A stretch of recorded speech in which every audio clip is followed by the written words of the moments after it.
And slides. We're going to get started. Okay. So I'll have our panel members introduce themselves. Right now we are down 2. Hopefully they'll come in the next few minutes here. But in the meantime, Abby, go ahead and start. I'm Abby Spiegelman. I'm the emergency manager for Rutland Regional Medical Center. So I'm here as a non-town perspective. I'm Jan Sutter-Actis. I'm the emergency management director for the town of Chittenden. Bill Lovett, the fire chief in Rutland also. Yeah, that was going to be one of my announcements. So they are doing work on the roof right now. So apologies in advance for any buzzing or banging that you're hearing. The 2 people that we're missing right now, Sarah Tully, she's the town administrator from Mendon, and Jeff Chase, who is the emergency management director for Mount Holly. Mount Holly was one of the towns that got hit really hard, with the exception of maybe Killington. So I'm hoping Jeff will sneak in here and give his perspective, but if not, we'll find ways to fill the space. So, we had a thing happen. That's really the best way for me to start with this. We had a thing happen, but the longest time we didn't have an end to the incident period. They finally decided on July 17th with FEMA. On your left, that is Clarendon, I believe, and on your right is the mudslide in Killington. And I have plenty more images scattered throughout. So it's been a rough time. Certainly not something we've seen before in terms of an event being so long in duration and so cyclical, I guess would be the best term. So because of that, obviously the purpose, like I said, sharing experiences and lessons, sharing the emergency operations perspective from both EMDs and from Abby's side, because the hospital actually activated their incident command, and sharing a variety of resources, how-tos, and things to know for declared disasters. So during the event, I had a call with various EMDs, and we kind of just shared, like, this is the stuff you need to be recording for FEMA. This is, like how you're going to navigate the system. And I found that knowledge, that wealth of knowledge, to be so valuable. I'm like, we need to do this on a larger scale and like give everyone these resources that they can have on hand for the next time. And hopefully it won't be as chaotic. So that's kind of the whole background for this. And with the intent that we're preparing for the next time, because there will be a next time. I won't be shy to say this was probably climate change induced. And so that's why I think sessions like these are really valuable, because maybe your town escapes damage this time, but maybe it won't next time.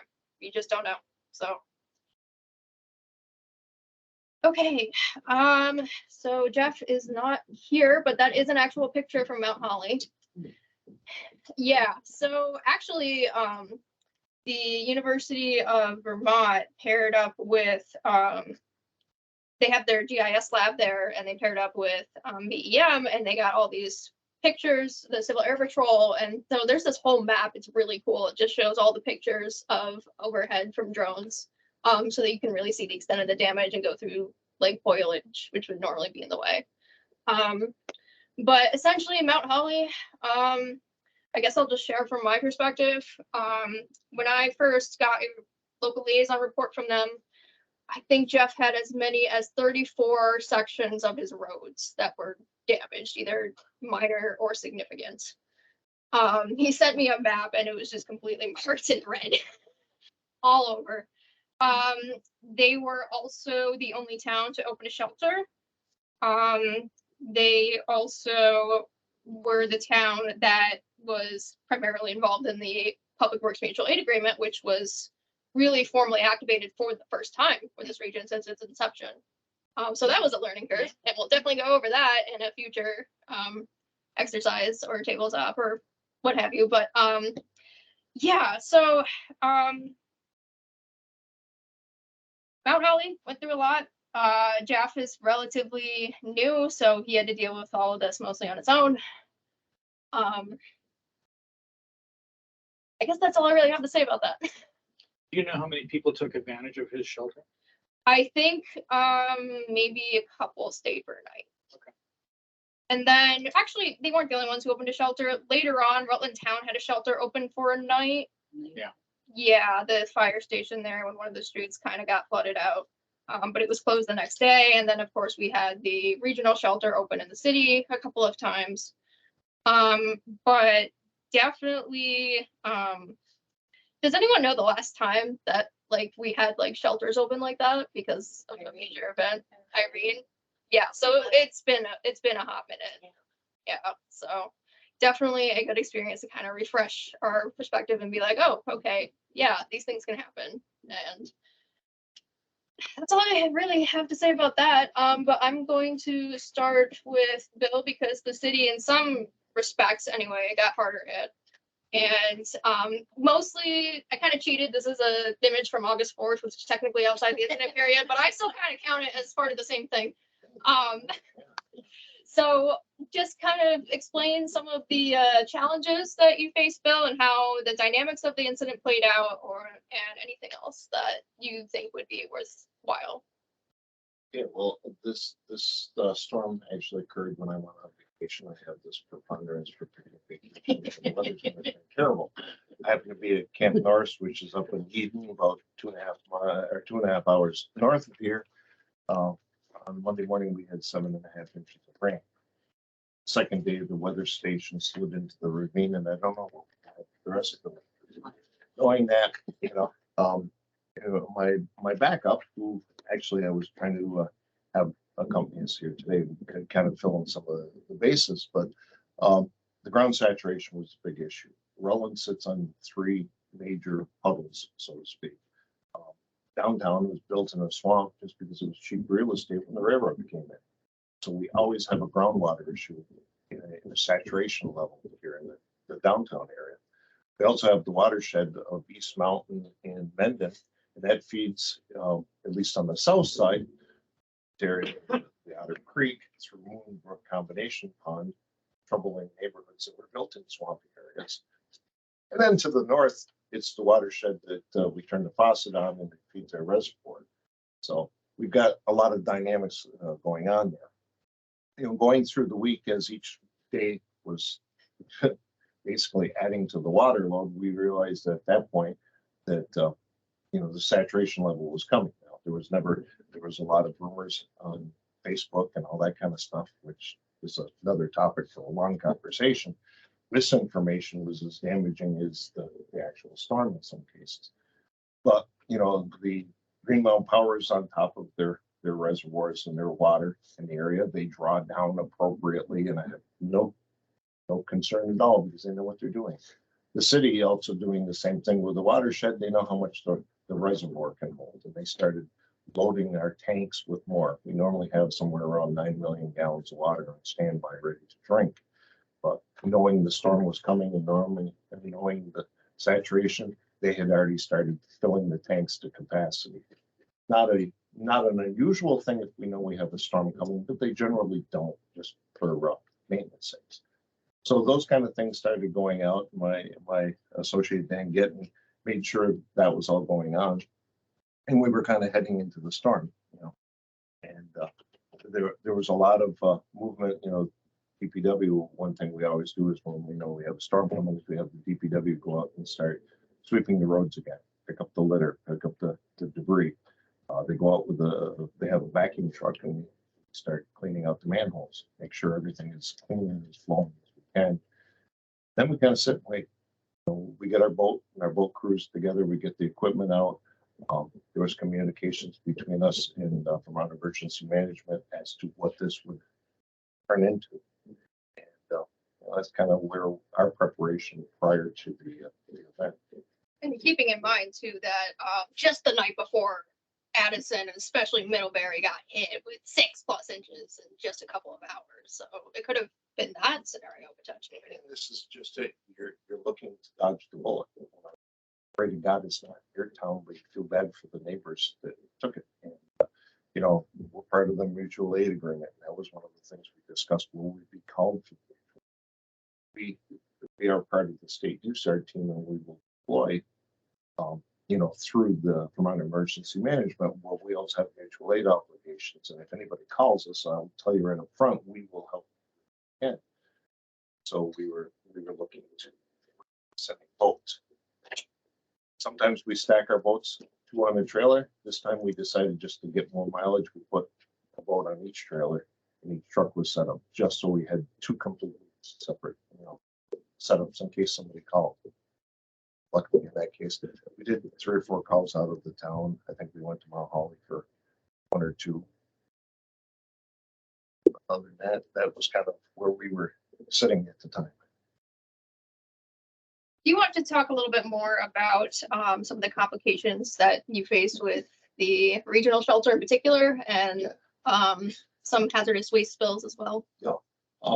Going into our event, there was some miscommunication, some on my part, just because I was so remote and not able to get initial phone calls. And when I realized that there was another event coming and I was coming home, took me about an hour and a half extra because of road conditions and closures and stuff. So as we were coming in, our primary obligation or concern was an area that's called Clover Street. It's at the bottom of the basin of South Main Street Hill. As you're heading south out of the city, everything runs downhill as it does. This is a neighborhood that has been hit by flooding ever since I joined the department. Down there a lot. But it's been there a lot. There have been payoffs a lot. Been minimal efforts made to secure the neighborhood on the household side. It's always been an issue.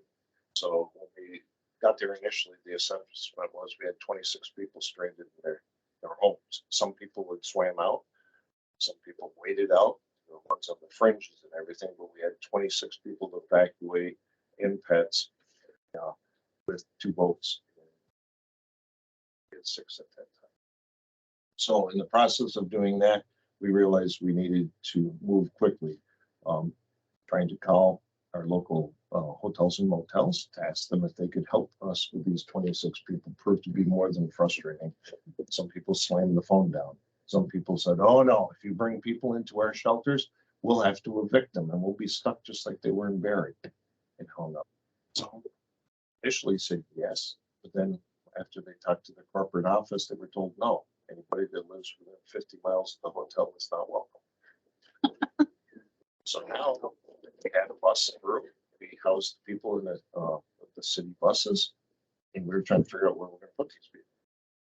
So the shelter, which had been in the process of being taken down, they're still up in Killington in a nice hotel up there, but thank God they realized what was going on. And I'm not sure exactly how they were contacted because I never found out. Lo and behold, they came back to the high school and they started setting up the shelter. So through the officers of Mayor Dunches happened to be out of town, so the president of the Board of Aldermen steps in his place. So a lot of new players, a lot of people that just kind of watching and seeing where it go and helping out. We had members of the Board of Aldermen. We had even some of the police officers. We were trying to find places for to go. And accountability was one of our priorities, especially because we had people that were swimming out of their house. So we knew where people were going. Finally found relatives to take a lot of them. And even though the Red Cross did an incredible job, I can't speak more highly of what they did for us. We only had one gentleman stay the first night. Turned out he wasn't even from the neighborhood. He was a homeless guy on a bicycle. But they gave him a bed. They gave him, the ability to take a shower. So things seemed to be going good. And it was odd. I reported to Vermont Emergency Management that we weren't opening a shelter because I didn't know we'd open a shelter. Yes. You're responsible for finding spots for everybody? Well, we have a building inspector's office and a health department, or a health officer and an assistant. Typically, that's the function that they do, but just with 26 people, any help we can help them with is going to facilitate getting these people out of the rain quicker. Typically, they handle the evacuations based on a smaller scale. But it was odd because I called the state and said, no, we don't have a shelter open. You sure? No, we don't have a shelter out and everything. And finally, I got a phone call. There's no hot water shelters. We don't have a shelter. They said, there's no hot water. So I decided, let me go up and check. Lo and behold, I saw the Red Cross vans out in front. They had a really good setup. Walked in, and they told me, yeah, there's only one person over there. You know, I checked out the hot water. They did have hot water. You know, and we talked a little bit, and they said that they were in the area and just saw the potential need, and they were there. People, they were all local. And at that time, they said they would stay at least until the gentleman left, and then they would check with me. And we got telephone numbers exchanged and everything. And from then on, we had good communications in the shelter. Where I found out the next morning, about 4 o'clock, our water had receded. Flooded road was pretty much open. Full of mud, of course, but I started getting calls from homeless people. We were told by an individual that went to our Cortina Inn, which is a hotel that takes vouchers in the south side of the city, Quality Inn, which unfortunately is in our territory. Somebody had been spreading the rumor that voucher people would be thrown out and that they should contact me because I had prepaid $750 gift cards for all of them to be able to house them in alternate sites. Red Cross was started to get inundated with people who were coming up there because they were told that they were running a soup kitchen up there. Red Cross showed up with enough food for their people. They were housing and enough of a supply that if there was a first responder that care, we're not prepared for people to come up. And the next 4 to 5 hours, I chased this individual around town who created her own charity and was the spokesman giving misinformation. I truly thought I was speaking to Joseph Goebbels, you know, the minister of propaganda, because whatever stuff she was putting out there occupied a good deal of my next day, just trying to tell the people that this isn't the case. The program hadn't changed. You're staying here. We're not throwing you out. We're not feeding you. We're not giving you $750. Terribly frustrated. Something in our plan we'd never considered, you know, misinformation. That was very frustrating. The only other thing that was frustrating in the whole part is the one stable factor was communications with Meg. Not just because she's in the room, I'll pick on her later. But when she called, she was giving us information that was important, and she was taking information from us. But I don't know how you folks all experienced it, but getting such an inundation of material from the state. I do like information. When my phone died 4 hours from everything that was being sent to me, I started screaming. If I see Maggie's name, if I saw Jan's name or Abby's, you know, I'd pick it up. But there was a point when too much, I know it's raining, I'm standing there. I know they're trying to do it. They're sitting in a command center and they're trying to get information out to us. And I'm not meaning it as a dig, I'm meaning it as maybe they need to reevaluate the frequencies that they send their information out, or maybe the urgency. Because, you know, we're kind of busy. You know, one of the things when I got back into town is we had a neighborhood that was isolated by a potential dam breach, or a report was a breach. It did. But in the process of finding that out, I found out that poor Abby couldn't get any ambulances to their hospital because the one roadway to her hospital was plugged with everybody that wanted to take movies for Facebook. And people standing in waist deep water with a camera, and I would stop and say, "Will you get out of the water?" Taking a video. Yeah, and if you slip and go downstream, I can't get a boat here fast enough to save you. And the amount of people that were just clogging the roads, watching the disaster caused us to the point where it took us 12 minutes to get to Combination Pond, less than a mile. I think it's 1.8 miles from the station. 12 minutes, Woodstock Avenue, that much traffic. I'll stop that too. I don't want to dominate this thing by any means, but you know, I mean. Some good lessons learned, though. I mean, the one person who I would say at this point, from everything I've heard, was maliciously spreading misinformation, drawing so much of your resource and capacity away when you should have been on the ground, boots on the ground doing the work. Maybe we need to carve out a section of our plans for that now. Maybe, I don't know, we should think about outreach strategies I mean, obviously people are gonna do whatever they want in the end, but being maybe a little more proactive, like, hey, this street is flooded, it's not safe. Don't try to take your videos here. Or the police, maybe the well- police could play in it. Well, you know, and the police were blocking intersections, people were driving around them. The signboard that they put up, this road is flooded, closed, didn't stop people. We had people with the fire trucks are on Main Street, lights and siren, and we had people staying behind us in traffic because they knew we might punch a hole through traffic to get them to the next photo op. It was a carnival. We went to private security, Stockton Security. They have been engaged pretty much to excess to secure all these homeless encampments that the state's created for us.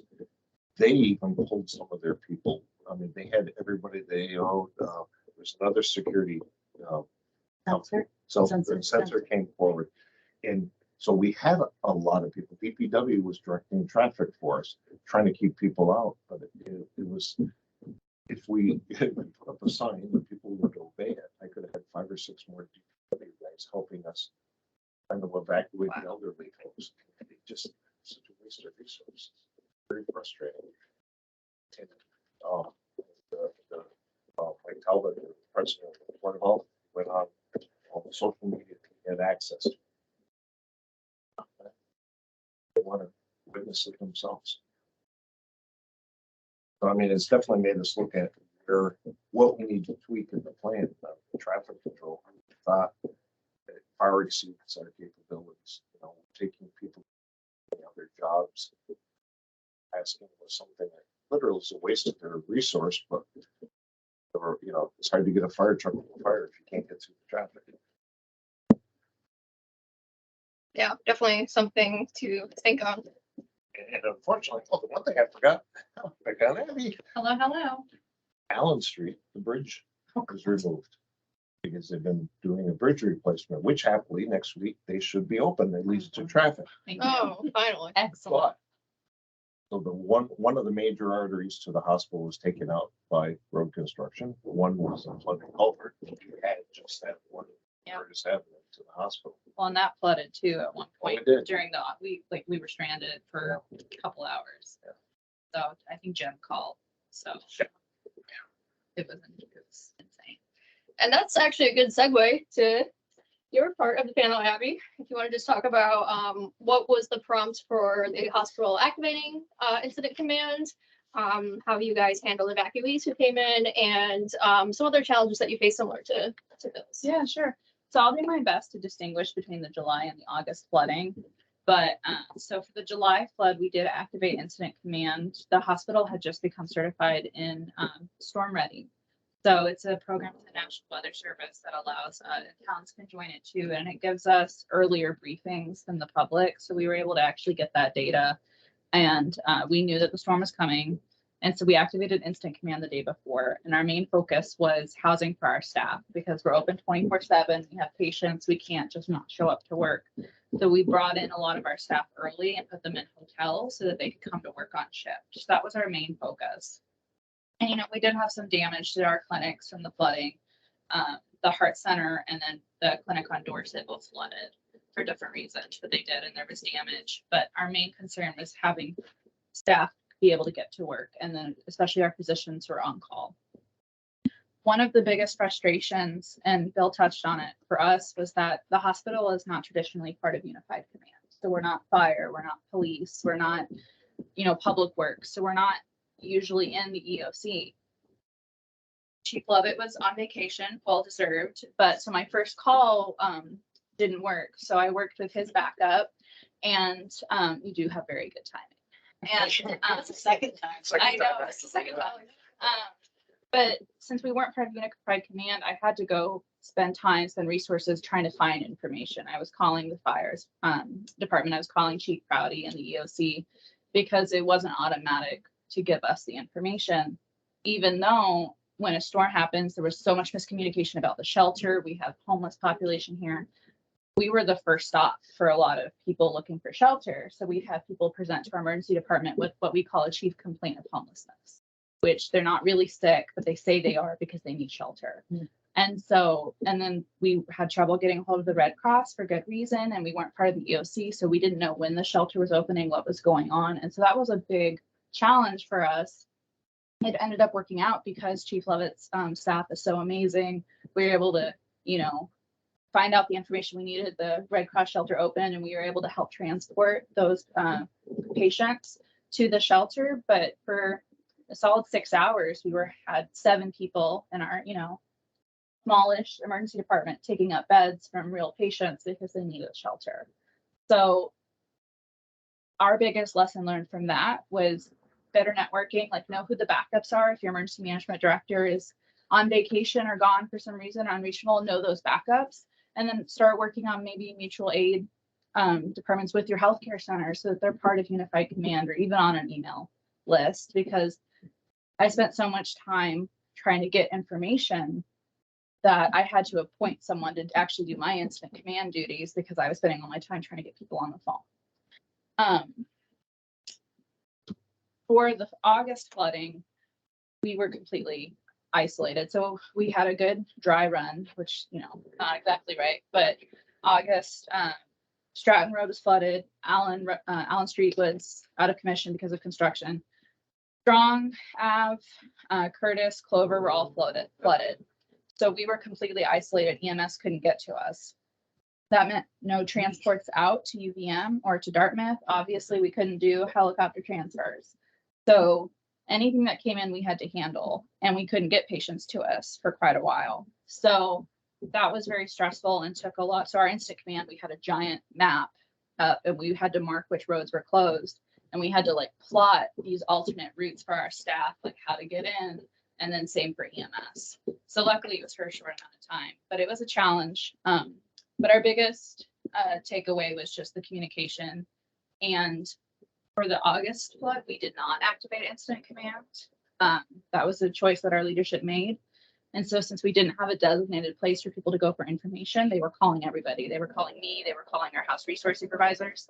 And so our second biggest takeaway was, even if you don't activate incident command, have the same place for people to go to information, blue skies or gray skies. So they have a habit of going there, regardless if there's an emergency going on or not. And like, you know, we had some misinformation with the shelter. People are asking me, is there shelter open in August? And I was like, no, I haven't heard anything. There was. But having a place where people can go where they know it's trusted information, even when there's no emergency, they can get in that habit and go there always. And so those are the 2 biggest things we're going to work on. Yeah, absolutely. And I will say bare minimum, you are now going to be on our list in case we have a long extended period. I mean, the vast majority of incidents are done in a day and normally don't send people to the hospital, hopefully. But I've actually changed our activation procedure where I specify if this is a prolonged, like federally declared incident, these are the people you should be contacting. This is the information you should be sending out. So hopefully for the future, a few years down the road, maybe I'm out of this role, that will continue. Thank you. So much appreciated. So I'm going to be moving on to Jan now. I have a lovely picture of the Chittenden Reservoir because nothing happened to it, and that's a good thing. Okay. Yeah, and Jan will probably speak on that a little bit, how there were rumors about the reservoir like having a breach when that wasn't really that one. Yeah. So but Jan is also a wealth of information in dealing with FEMA. Very impressed by her knowledge, so I'm hoping she'll share some of that as well. But I'll let you take it away, Jan. Okay, thanks. I don't have the exciting stories of flooding or damage because we didn't have anything. We had nothing in Chittenden, and I kept our EOC activated until July 24th, thinking this one will have it. This one will have it. We had nothing. But what I was thinking I would wanted to share with you was talking about the process of opening an EOC. Originally, that was one of the themes that we wanted to cover here. So I just want to tell you how I did it. I'm not an expert, but just to share the information so that you have an idea of the steps.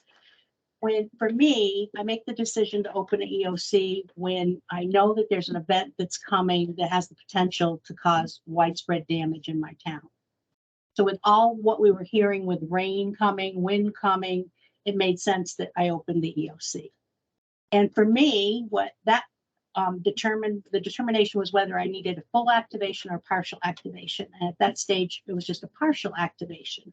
If you don't know the difference, what a partial is that you're monitoring it from home probably, as opposed to a full activation where you're setting up a EOC and a command post at a designated location. So I activated the EOC. I ended up calling my team. I have an emergency management team that I wanted to check on what their availability was going to be, who was here, what I could expect from them for help. Then you have to always notify your town government. This, in my case, it's the select board, the highway department, the fire department, the rescue squad, town clerk, town treasurer. Those are the town health officer is another key member that you want to always use because they're a wealth of information. We then maintained contact throughout this entire event. I did a situational update at least once, if not twice a day, to share with my town what was going on at the state level, as well as what was not happening in Chittenden. That continued until, as I said, the 24th of July. And for me, the first things that I did was go out and check all of our generators to make sure that we had an adequate fuel supply in those generators. That was an important one because one of our tanks was down to 65%, and you're supposed to refill them at 7, I think, is what the level is.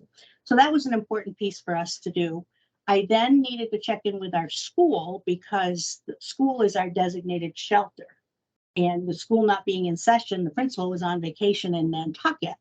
I didn't know that. I called him and he said, well, I'm in Nantucket, but I know the procedure to open the school if we were going to shelter people. I then was concerned because we did have some power outages in town. At one point, we had a quarter of our population was without power. And where the power outages were areas where I knew there were several vulnerable people that lived on those streets. So I actually activated the vulnerable population protocol. And if any of you were part of the exercises we've had in one exercise and then one, I actually activated it back in December. This time it went very smoothly, very smoothly. The VNA, Beata Home Health, the hospital, and Council on Aging, they knew the procedure, they knew what to do, and they did not have anybody that I needed to follow up on if the power didn't come back on. And wouldn't you know it, within 8 hours, the power was back on. So that was an area that I was really focused on. Another big area was monitoring the water level at the Chittenden Reservoir.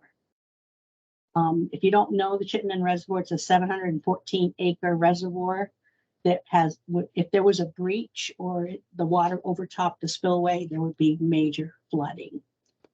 All the way down through East Pittsburgh, Rutland Town, in through the city or Center Rutland, West Rutland, Proctor, and all the way back up to Otter Creek or Lake Champlain.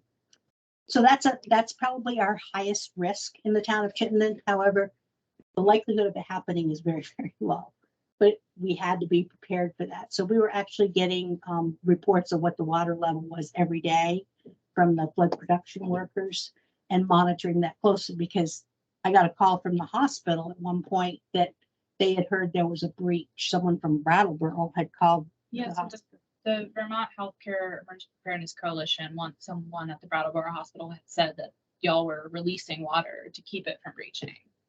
Oh, well, that is true. Release was because he had heard it breached or something. Okay. So. Fortunately, Green Mountain Power is a great partner. They own the dam and they are great partners with communicating with us. And they know that when 7 inches of rain is coming, that could potentially raise the water level 7 feet, especially when we've had 40 days and nights of rain. It doesn't happen on a nice sunny day where it hasn't been raining. It's not an inch equals a foot, but this in the month of July, an inch would equal a foot. So they were lowering it based on that percentage of rain that we knew was coming. So we worked really well with them. Communication became a biggie with the public.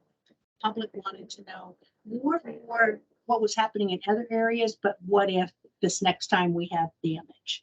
So we have a public information officer who's part of our emergency management team. She's posting it out on Facebook, putting lots of information on Facebook. We use Front Porch Forum some. By far, Facebook is people are on it. We learn some things from people about Facebook. She sits there and she's monitoring it almost constantly. A month or so ago, the Regional Planning Commission did a presentation here. The Secretary of State did a presentation on the open meeting law, and the secretary pointed out that if you have a Facebook page for your town, you must have a link for that Facebook page on your town website. Because for people who may be not accessing Facebook on a computer, maybe they're going to be looking at the website. Doesn't make a lot of sense, but looking at the website. So you got to have that shared information. So make sure there's a link. I have my emergency management coordinator is a technical guru, so he was able to whip it right on there. Also, it's really nice if you have on your webpage a banner scrolling across the top of it with real important updates. We had that going out too, like people like first thing you see when you open it up. So the EOC stayed open with the three of us monitoring situations. Before I go any further, how many of you did anything like that? How many of you did check your generators, communicated with the rest of your town, maybe sent out some information, thought about vulnerable populations? Yeah, we send information Yeah. out on our Facebook page. How many of you thought you opened your EOC? Why not? Because you did. That was opening your EOC. We were partially open because I would check the flower book every couple hours. But it was, I would say, I would call it a partial. We were partial also, but you did open your EOC there. People are afraid to think, what does opening your EOC mean? But that's all it means. It's me making a decision. Oh, I better open my EOC because I got to do something different than usual. I got to monitor the weather. I got to sit in on the SEOC calls. I got to watch the reservoir. I got to do this. That's opening your EOC. And it's as simple as documenting it somewhere in your notes of what you're doing. Ideally, you also should call the duty officer at emergency management and let them know that you opened it. Now, I chose to open it at a Sunday evening about 6 o'clock. So you dial the duty officer number. If you don't know this, it's a good thing to know. You dial the number and Vermont Hazard Hotline answers the phone. And they say, are you reporting a spill? And I said, oh, I think I have the wrong number. And they said, this is the hazmat hotline. I said, I was trying to get the duty officer. Well, we answer for the duty officer on the weekends. Do you have a hazmat situation? And I'm like, no, I need to tell the duty officer that I've opened our EOC. Oh, okay, I'll send a message to them. So if you do decide to do that, and on a weekend, that's an important thing for you to know, because I almost hung up thinking, wait a second, this isn't the right. And I should have known it from the whole Chittenden Dam planning stuff, but it took me off guard when they said hazardous materials online. So that's an important piece to remember to do. They like to know that you demobilized or closed it when you do close it, but that's not as important as opening it. I can't stress to you enough the importance of documenting that you've opened the EOC if you're filing for FEMA public assistance, because they will ask you, when did you open your EOC? Does that happen to you yet? Have you had any of your scoping meetings yet? And Wallingford? Yeah. September 6th. Okay. They'll ask you. And all you got to do is, yep, I opened it on July 9th at 6 o'clock at night. They don't need to see proof, but they want to see that you opened it.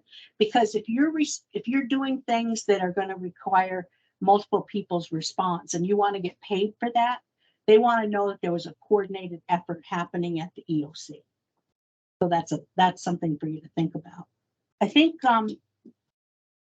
I probably should stop there because I could go on with lessons learned and things that I have developed that I think would be helpful for you to think about developing before that next one.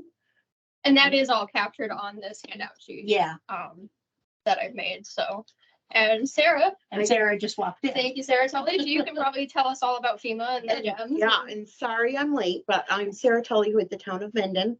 I'm the town administrator and have been I'm on my 24th year. What I wanted to address with you guys is we were greatly affected by Tropical Storm Irene, which is where I got my feet wet with FEMA with 28 different projects. So my advice when you do have events is to keep those projects. Now those small projects go up to $1 million. Keep those small projects like on one road is one project. So, and FEMA prefers it that way. We broke it down for like, if we had to replace a culvert, that's one project. Where if you have to replace 4 culverts on a particular road, you can break it down by the whole road. But from the experience with Tropical Storm Irene, we did have 2 towns that came and helped us immediately after the storm. And there was no agreement on how they were going to get paid, how much they were going to get paid. And once we started going through the FEMA process, they said that we needed a mutual aid agreement to get them paid under the disaster. So that sparked the Regional Planning Commission, along with some towns, to get together and create the Rutland County Public Works Mutual Aid Agreement. And I can't stress how important that document is and that we continue to keep it up as Rutland County towns. It provides information about all the different resources that towns have available. You can make phone calls, and if it's still raining and we're not sure if our roads are really going to be stabilized and we don't have the help to go help another town, that's fine. You're allowed to say no. But it is like we weren't, Mendon was not affected during the July storms. Our luck ran out and we were affected on August 4th, but we stood ready, knowing that that mutual aid agreement might be enacted by somebody calling us and saying, hey, can you help us truck material? Yes, we can help for 1 day, 2 day, 3 day, it's not like you have to be there for the whole project, but whatever you can do to help. Usually it's hauling in material or securing roads. Possibly on the administrative side of things, we could help do damage assessments and take pictures and organize those pictures. So we had a conversation about that with some of the EMDs that were going through it in July. So that's the first thing that I wanted to touch base with. If you have any questions about the Rutland County Mutual Aid Agreement for Public Works, to ask Maggie about it, ask us other towns that helped create it, write it, and that we encourage everybody to pass it every year. I'll hop in for 2 quick seconds. We have currently 24 of our 27 towns participating. Very nice. Maybe one day we'll get it to 27, not sure, but with Rutland City joining this year, that was our biggest celebration. So we actually got in touch with a lawyer when we were making this. So this is all FEMA compliant. Like this is our template to get that reimbursement. And another quick thing I want to mention, the upcoming biennial review is going to be in the winter / spring, somewhere in there. I'm hoping to have a tabletop exercise maybe as a way to review it. But yeah, a very big help to have that. It was, as I mentioned earlier, probably the first time it was meaningfully activated. So it was a bit of a learning curve there. And I know that the LEM process is long and lengthy and just something you want to get off your list, but with this past month, it might be a good idea to actually sit down and read it when you sign off on it every year, so that you can remember these procedures, or at least remember like, oh, what am I supposed to do at this point in the process? You can look at it and find it right there. I actually took the time to extensively read through it this afternoon and learned a lot of things I didn't know. So, but yeah, that's, go ahead. The most useful tool is that the towns, the select board sign off on it, as well as the support from the EMDs and Public Works. So everybody knows what's going to happen. You're going to get paid somehow, and it's based on that agreement. So it's not like you are putting your taxpayer dollars out there to go help another town. So, that's the benefit. And if it is a declared disaster, then it would go through FEMA. If it's not a declared disaster, it's just a contract between 2 towns. So that's hugely helpful. And did you touch on the LEMPs yet? No. Okay. So I'm also in huge support of not only developing your local emergency management plan, but actually going through exercises of what if this happens and what if that happens? What if we need to rent a car? What if we need to rent a vehicle What if we need to get four-wheelers to help us assess damage?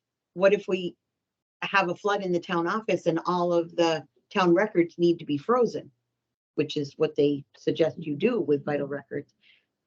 You go through all these what if situations with all of your department heads as an exercise so that you can start developing relationships. Like if you had to freeze all of the records, where would you bring them? Well, in Chittenden, you might bring them to Mountaintop. Must have a freezer, right? The school must have a freezer, right? So you make a list of things that you would use on a daily basis, or at the time of that emergency, that you can go, oh, I can just pick up the phone. Our experience with Irene, we didn't have any of those pre-planning relationships. And we've ebb and flowed over the years, some years really good, some years not so good, if you don't put the effort in to have those exercises of what ifs and see where your resources might lie in your town or adjacent towns to you that would be quick responses. So in Tropical Storm Irene, we did have to rent a car and we had to scramble around and say, where can we get a car? And we did hire, or we rented four-wheelers because some of our roads were completely unpassable for miles to get at least even those damage assessments done. So don't just fill in the blanks with the template. Actually use it as an exercise with your town to really think outside the box of what if this happened or what if that happened. And if that's something that you want to try to coordinate and get done on your own someday, just reach out to me. We can hook you up with VEM and get an exercise going. So Yeah. you don't have to do it all alone. So that's my little Is spiel about that your little? yeah, Okay. local emergency management plans. Yeah. Okay, this part is going to be more open-ended. If anyone wanted to share their experiences, I know Brandon got hit a decent amount. Wallingford definitely did. Maybe you can help me fill in for Jeff not being here. And just if anyone has any questions about what any of our speakers have talked about, any comments, you want to learn more about what do I need for FEMA and what's on the handout, then we can certainly go over that. So I'm kind of curious about what should have happened with the Red Cross shelter. Should they have contacted you when they were opening, and you should have been one of their first people? Well, it was kind of an interesting thing that initially there were local folks. They kind of realized what was going on. I don't know if they actually received communications from Vermont Emergency Management, but in all honesty, in defense of Vermont Emergency Management, one of those many emails might have been telling me that the shelter was open. It just got buried in the minutiae. Okay. Rutland's not a very big city, and 12 square miles, give or take. But it was one of those things that would have been nice knowing it would happen. It was amazing, as some of the most effective communications were the people coming looking for those resources that they were promised by that individual. And she had a great network. She really did. Maybe something we need to look at. But yeah, it would have been much handier now after the local folks pulled up stakes, because we did ultimately we had I think the most we had at the shelter was 11. Some of the families that had gone to live with family members preferred to come back to the gymnasium and the tots and in the environment, and they did. And our health officer Mike Brookman and his assistant Ronna Hart, they did an incredible job having that personal touch, much like where Jan in a smaller town has that personal thing. These folks served in that capacity, making sure people were taken care of, and it did go a long way. The second batch of folks from the Red Cross, they had just left another disaster, and as they were packing up, they knew they were heading to Maui. And this is how broad-reaching it was. But the Red Cross, I've got to commend them, because they actually, the director, I think, was from Baltimore, called me with the complaint about the no hot water in their shelter. Was it true? They got to that level. And by golly, that person knew that Rhonda and Mike had made contact with people. He already knew that they were going to stop. which was kind of amazing that for such a huge organization, they were paying attention. And I'm happy they checked out because they should check out if something like that was to happen. Very impressed. I mean, it's amazing. Once you know the resources, there's a lot of help out there if you can get it. Generally, in answer to your question, the emergency management director requests the shelter to be open. So somehow Red Cross just decided to open one of their own. I think they kind of realized what was going on and knew it was coming and probably did it. But generally, like in Brandon, you would make that decision whether you could open your own, if you have an independent shelter and you don't need the Red Cross, or you would work through emergency management to have the Red Cross open. Well, the other thing that I found is when the event was going on in our town, I was reaching out to find out if there was shelter capacity if we needed it. Uh-huh. And all I could get on the Red Cross was their website, which identified shelters. And I guess I'm wondering in your case, if that wasn't trustworthy, if when you checked, is a Red Cross shelter open in Rutland, you didn't see it. Honestly, You didn't look. Okay, okay. Yeah, between trying to pull people out of the water. You had other things to do. And this goes to what Jan was saying. We all, in a sense, opened our EOC because we took Yeah. action. We didn't stay at home and ignore what was going on, different levels. Now, we have opened up the EOC. God, during the pandemic, we were there for years. But, you know, and we kind of did a round robin thing. My biggest concern was getting a road open so I had to get our patients there. We staged a boat to transport people across the water for a period of time in our neighborhood. We had a medical emergency, you know, so fortunately, you know, it's easy to say, don't get involved with the emergency, stand back and point. You know, and a lot of people assume that we have a huge department. We're not. We're 27 people. Of the 27 people, about a third of them couldn't get there because of the issues that isolated their neighborhoods. And I'll admit, you know, I got in probably a little deeper than I should have, just because things needed to be done. Once I could step away, it was much easier, and you know, and then we were able to organize. But you know, I am very happy to know that when I do vacation, my staff knows the procedures. And other than I was thinking, I wrote myself a note because I need to send, you know, Abby a copy of our LMP. She should be part of it. Although it's not a division of the city, it is a division of all of our cities. Sure. Can you get people that are injured to the hospital? It's something we never really considered.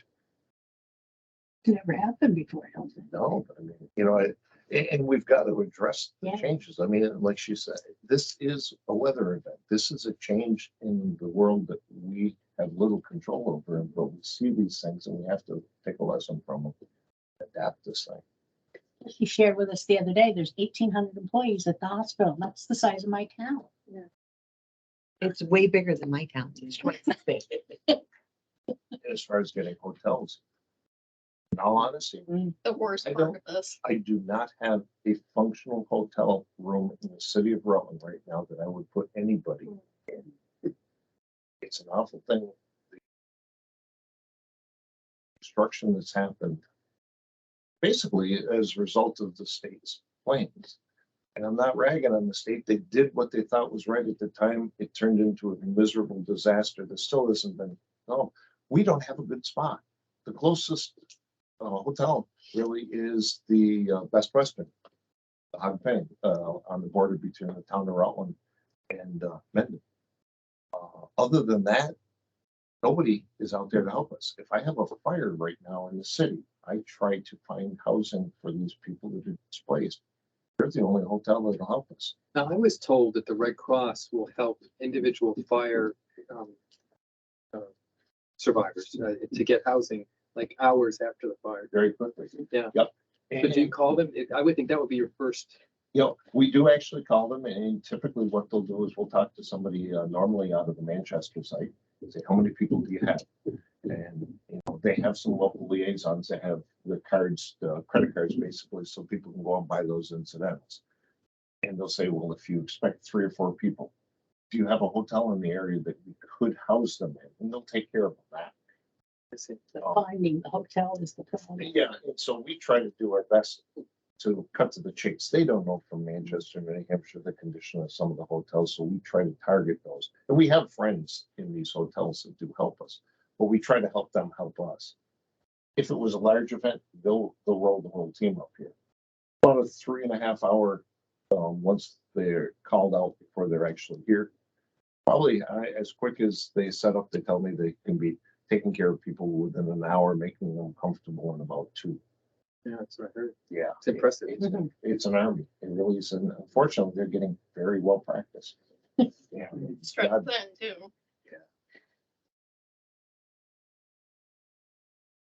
A question for Jan. Sure. As far as the daily updates go, what was the best way to do that? Facebook? Email. You mean for town officials? Yes. I emailed them. I did the select board, town clerk, town treasurer, highway, fire, rescue, state legislator, our local legislator wanted to be updated as to what was going on, school principal, and 2 of the major business, the 2 businesses in Chittenden, Wooden Barrel and Mountain Top. I updated all of them just from me so that they knew what was going on. And they appreciated it. On a personal level, I have to say, I tried to rent a car in early August. Nothing. Couldn't. Yeah, FEMA had them all. People who wash their cars go down river did it. Thank you, folks. Anybody ever needs any help? In all seriousness, I get into trouble. This is what I'm gonna call it, Maggie. Use your resource. We're all a resource, and this is something. And this time we were bored to death. Yeah. We were like all hyped up, ready to go. And And Maggie's got something in the works, and you're gonna be real happy when she gets it off the ground, but we have resources and we can all help each other. Sorry, I got another meeting. I got to find. See ya. See you later. Thank you.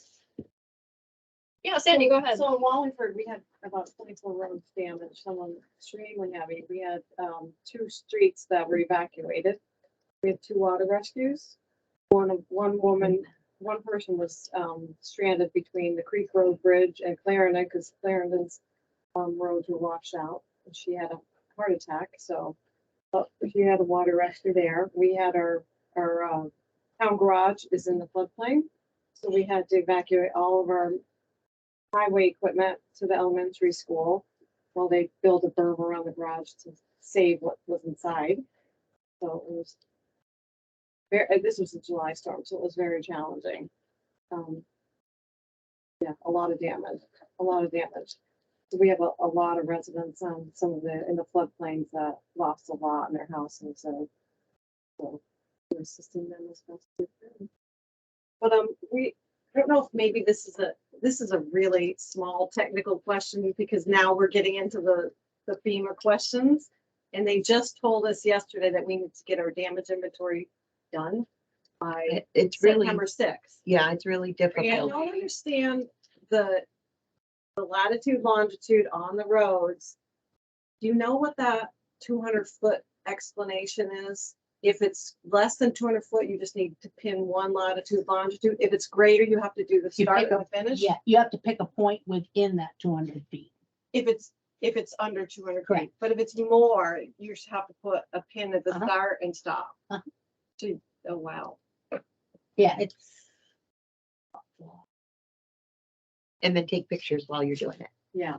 And ideally, if you can put the GPS right in bed in the pic, you did it with the On the yeah, iPad. survey 1, 2, 3. Excellent. Yeah. Yeah. It's really helpful. Yeah. But yeah, it'd be a lot. It is. In general, what would you say your experience with FEMA has been so far? Any challenges, any? Good so far. I mean, they set up shop at the elementary school for 6 days and did in-person work with the folks that had hit the hardest. So people could come in and register with them rather than have to go online or call or whatever. So that helped a lot. They actually did door to door. FEMA's been very active in Wallingford, so no complaints. So far posted. They tried to be very active in Chittenden. They showed up. It was so Yeah. interesting. The Vermont National Guard went to Chittenden. I don't know why, because I kept saying nothing happened there. Liaison showed Because, up. The- because members probably got that dam breach because people were No, talking about down the. You know what it was? I finally got to the bottom of it. They were thinking Chittenden Town was Chittenden County. I kept getting called. I'm like, I didn't have any damage. Why do you want to come? They came to Brandon too. Yeah, each town, did you file for PA? Yeah, each town got a liaison from the Army National Guard, as well as the state EOC, as well as your FEMA PDGM. I think the National Guard also visited Mount Holly, Clarendon, and Killington. Those are the ones I remember off the top of my head.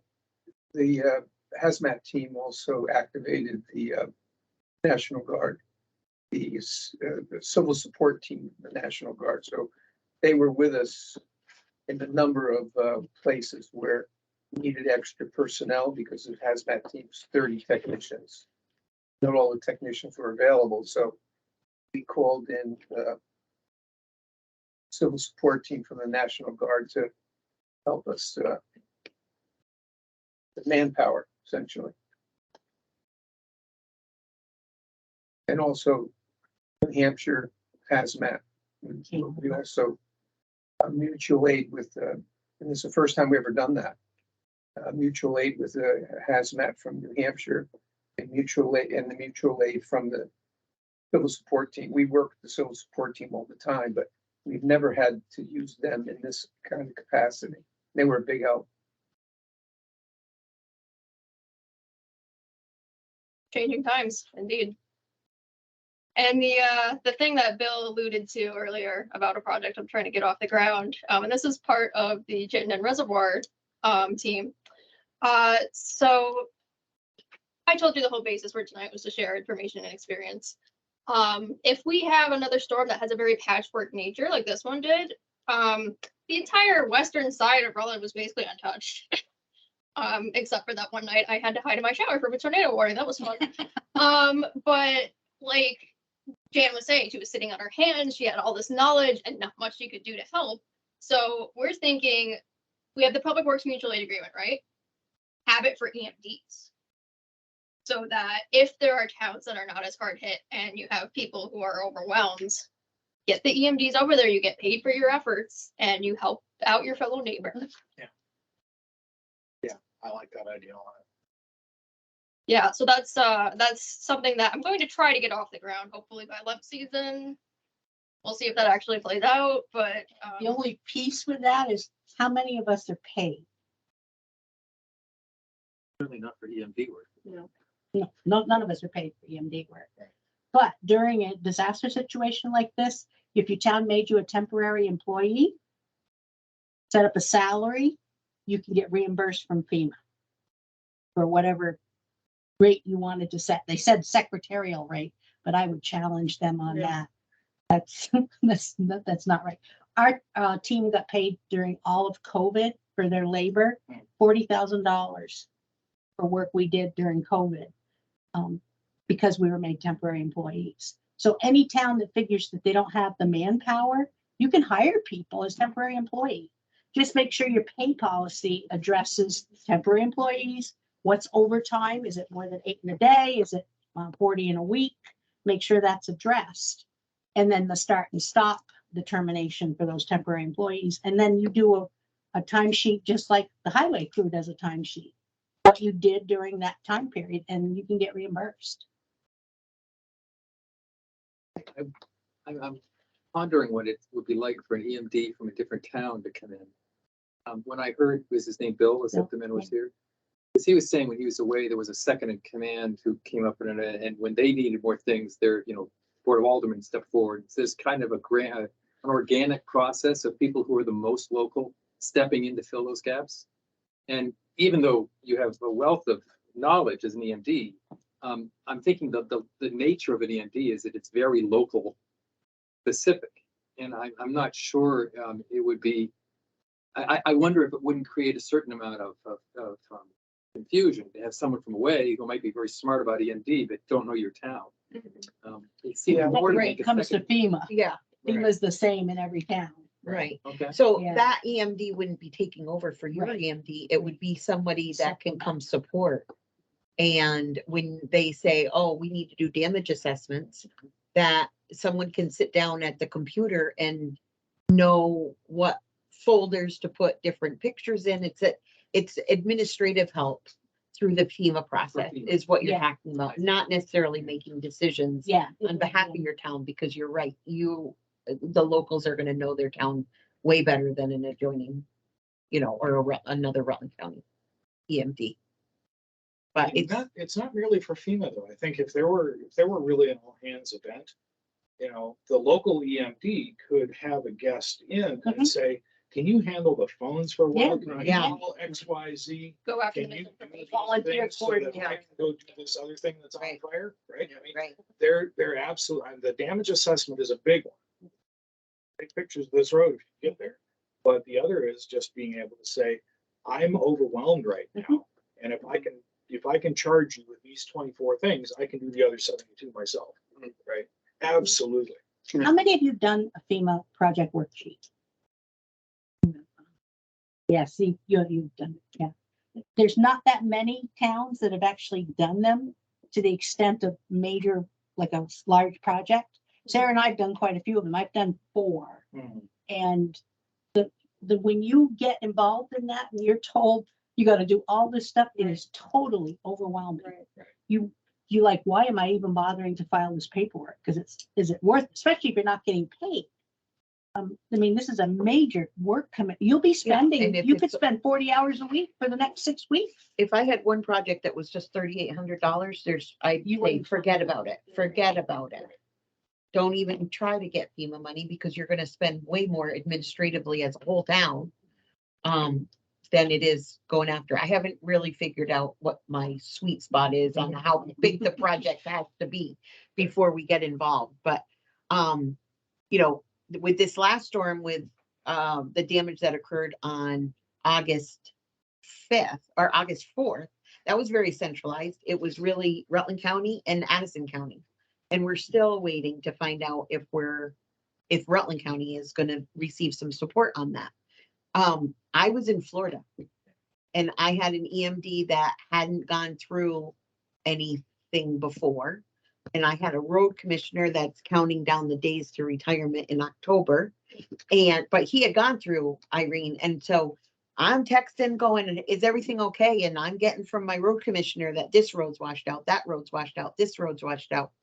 I'm on the phone with my EMD going, if the Falls Road is washed out, that means you don't have another access and those people are stranded. So you need to know that, communicate with Bill Do and something. do something, right? Yeah, do something. It wasn't done. So, and it took 24 hours before Bill could get that road open for emergency services. That is a time that we should have absolutely had our EOC opened. Should have called me. I know. We didn't have any damage. I know. I know. EMD mutual aid.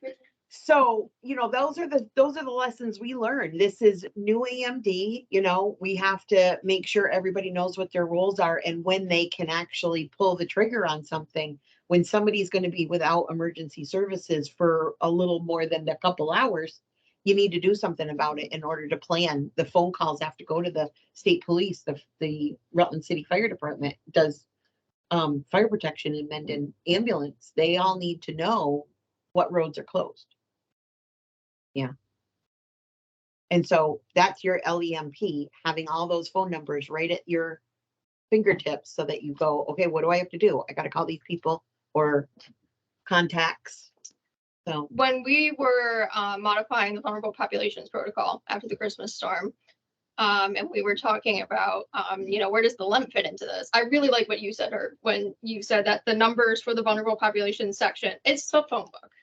It's not the protocol itself, it's just a reference. So having those extra agreements, definitely key to, and of course, not only just having them on paper so we can all forget about them, but occasionally drilling it and using it. Yeah.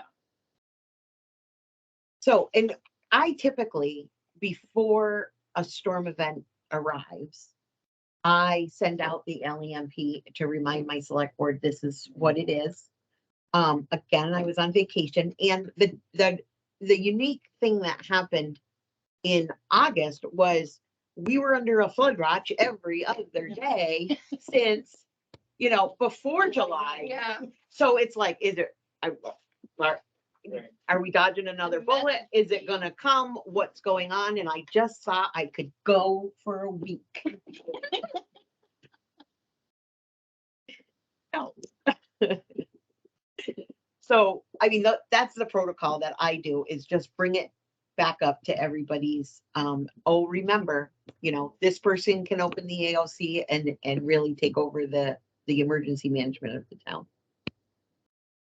But I asked, Maggie mentioned, the patchwork nature of these events, and it's not just like that it was very localized, but it was also spread out over like 4 or 5 weeks. Yeah. So if the FEMA declaration is from the 7th to the 17th, like that's good for my town because we had events on the 14th and 16th. But what if we had an event outside the declaration? How does anything work? That It just doesn't work. So right now we're in that boat because we didn't have any damage in the earlier July storms. We had damage in August, and we're crossing our fingers right now that Rutland County will meet the threshold.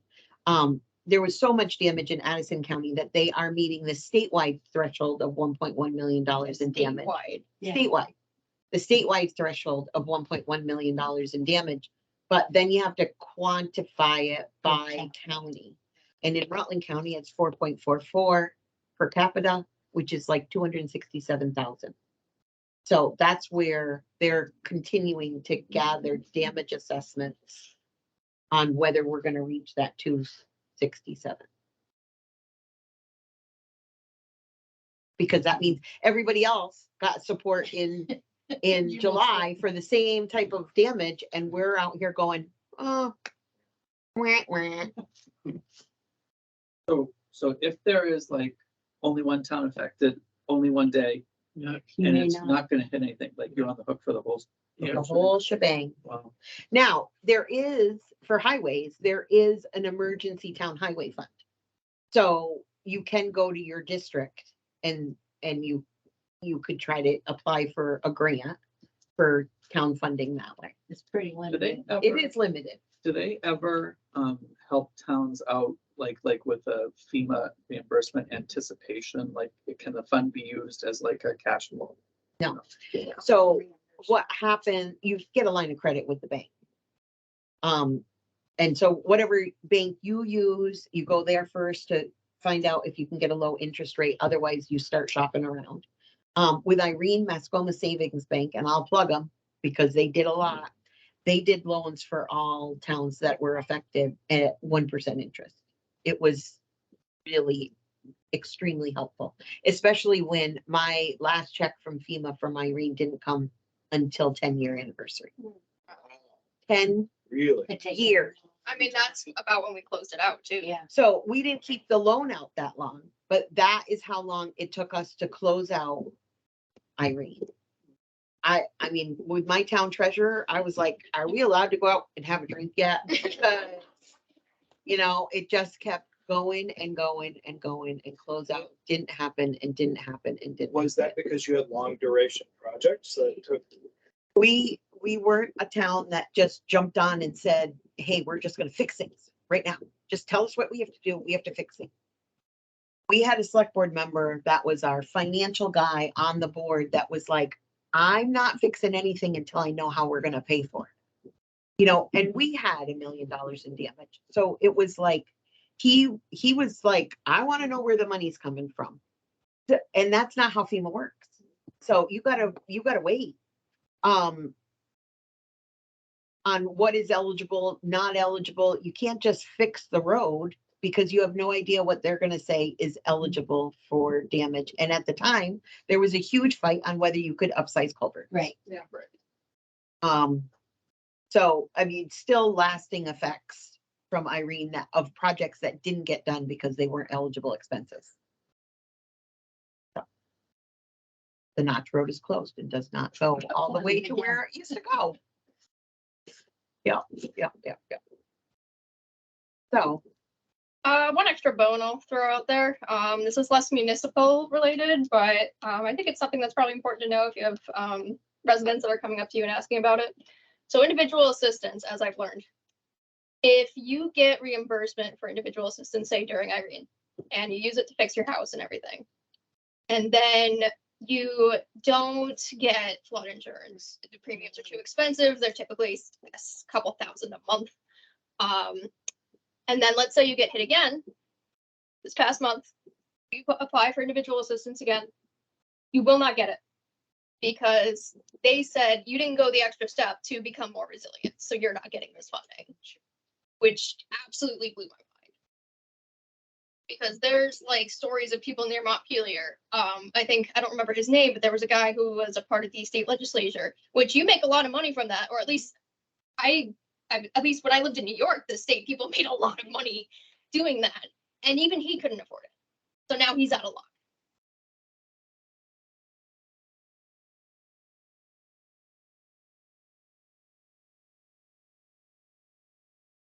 She didn't get it. She got hit again. She's 77 years old. She has MS. They've denied her 3 times FEMA. She's not gonna get any help. FEMA.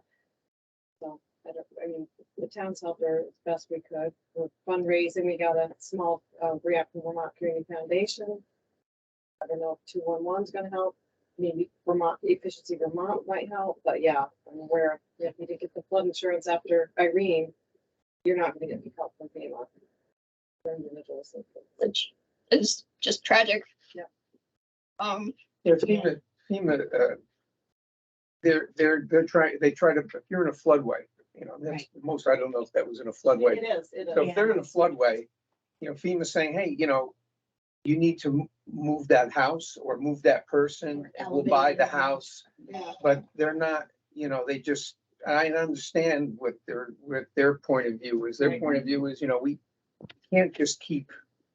I Figure figure out. out, but that's easier said than done. Yeah, oh, yeah, Right. oh, yeah, yeah. Where did she go? Right. Yeah, that's It's exactly it. that's the problem. But they're interested in, you know, buying the house, Right. FEMA, and having that person move out of that and then can't build there. Permanent solution. I mean. Yeah. Yeah. Market value plus 20%. But at the same token, Orleans, the levy's Yeah. higher than Yeah. the city. I don't Yeah. move in New Orleans. I don't All of that. Yeah. They still have temporary housing down there.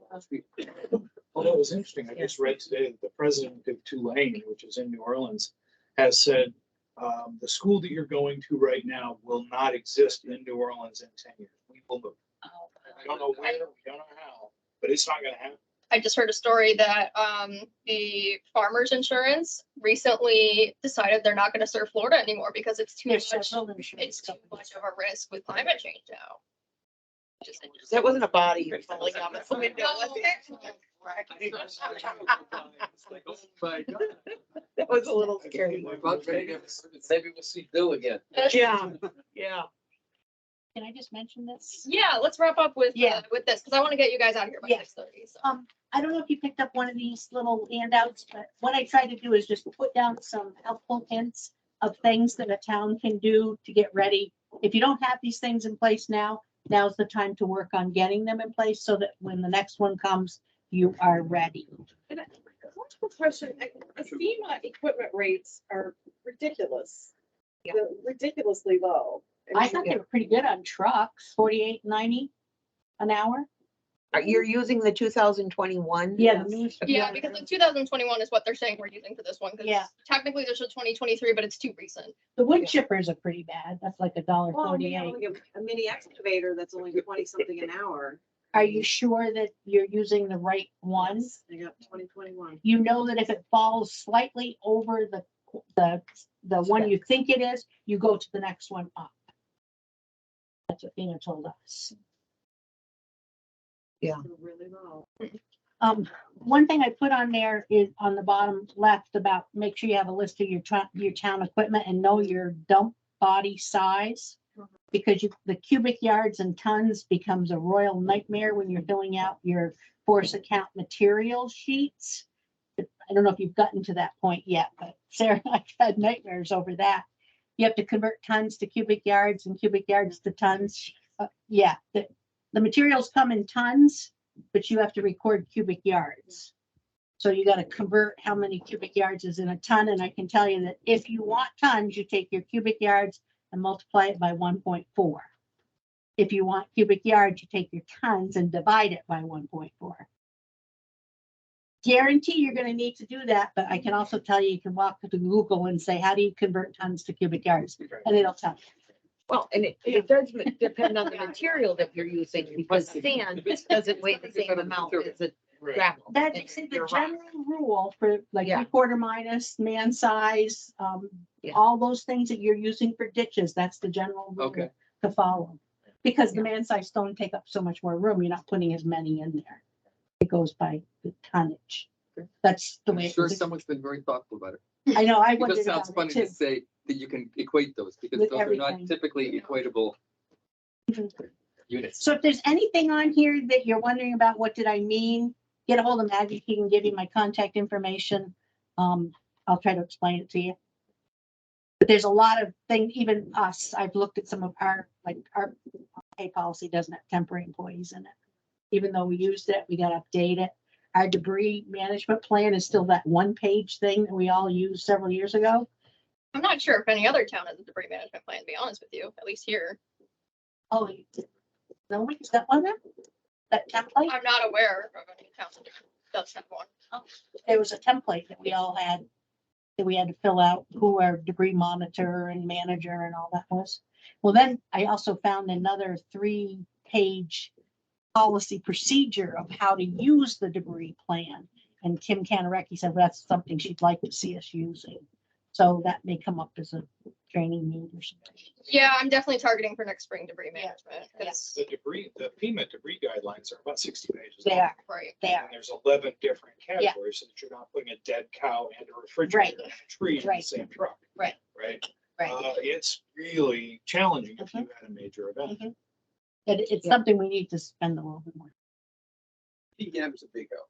Yeah, they are. Yeah, They're not always, during the midst of all these disasters, they're not always easily available because they're busy, but that's my first go-to is the people at VEM that I know about who are experts in each one of these Yeah. areas. Right. And they're really the Kim and Ben Rose. yeah, Yeah, we don't want to lose Kim or Ben. No, Rose, right. because they have so much experience Right. under their belt, and then you go outside that and you're like, who's Yeah. gonna fill their shoes? Yeah. Yeah. I'm surprised Ben's still at it. Yeah, it's been at it a long time. Yeah. During Irene, he told me to stop emailing him because he can't accept any more emails. His computer was not accepting emails. And VEM was really forward about it. I got a phone call saying, do you need preaching?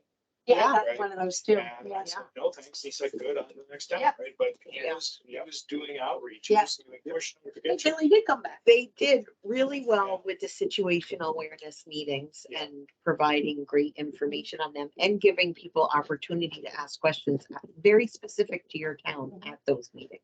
EMDs in the room, do you get the emails that were coming out about the SEOC briefings? Oh, yeah. Oh, yeah. 3 sets of them. Yeah. Yeah. If you're on the roads listserv, if you're on VLCT listserv, you get 3 sets of them. Yeah.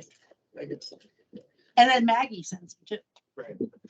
I don't try to like duplicate things, but No, like, that's fine. There's no way for you to know who gets what. Right. exactly. Right. There's no way. Yeah, no, but that is a thing. And to come back to Bill's point, from an hour ago, we get a lot of messaging. Right. And Or so, Sandy could probably speak to how well that works. yeah, during the middle of July, I was getting 10 or a dozen things a day. Yeah.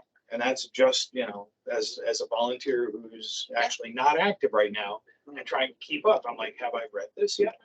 It's the same, not the same as that one. Let me open it, right? So just the organization of data is a real thing. Yeah, I mean, I was pushing out multiple things a day at one point, and I was like, I'm overwhelming everyone. Like there needs to be, like, I get wanting to get as much communication out there as possible. It's certainly better than no communication, but there's also the information overload point, and you become desensitized to it. You're not paying attention. It's like the number of BT alerts and those emergency weather. Oh, it was so bad on August 4th. Well, even It before was that. really bad on August 4th, and I was in Florida. It was bad on August 4th. I did not get the local liaison activation email until the next morning, and then I had 3 hours to get all my reports in, so that was great.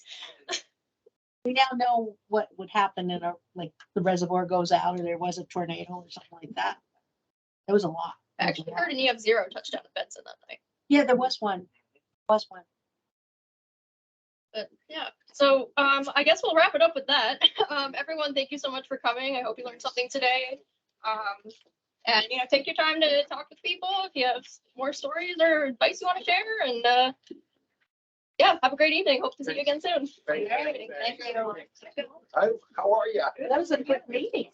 Yeah, actually, I just had to go back. Oh, go back. Well, it's coming out of the mayor's contingency. Oh, it was. I was trying, but it doesn't fit